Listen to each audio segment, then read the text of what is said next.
Кога ќе го тргнете фокусот од Скопје и ќе почнете да работите за сите граѓани? Битола се гуши, а никој не реагира. Револтирани се битолчани, кои денеска излегува на протест пред општинската зграда.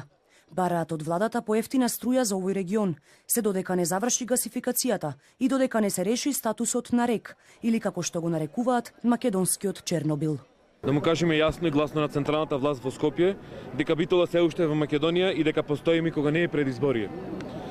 Време е да му покажеме дека Битола сака да живее. Сведоци сме како Битола во последните 27 години се го назадува, уништува и умира. Доста е со празни ветувања, доста е со проектни документации, доста го трпевме лошото. Битолчани подсетија и на црните статистики, по кои градот предничи по број на малигни заболувања, особено кај деца. Бројот на заболени од белодробен карцином е 2,5 пати поголем од оној на централно ниво.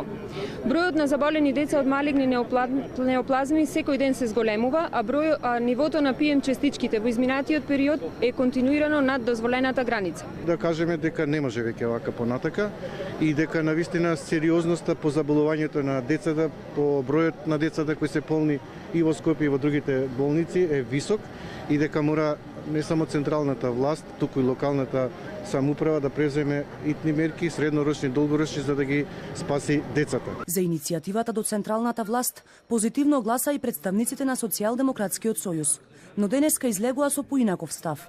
Велат барањата не биле иницирани од независните пратеници, туку биле општ компромис, а протестите ги оценија како трка по политички поени. Заложбата за транспарентност и отвореност за диалог е наш приоритет.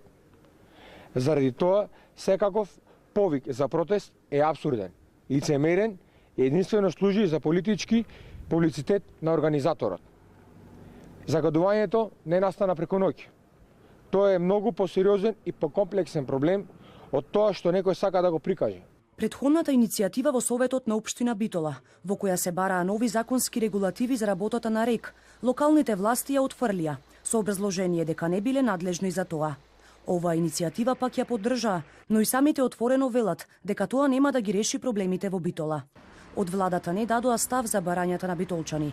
Не прецизираа рокови ниту од Министерството за животна средина на прашањето кога ќе се реконструираат клучните филтри во најголемата државна термоелектрана.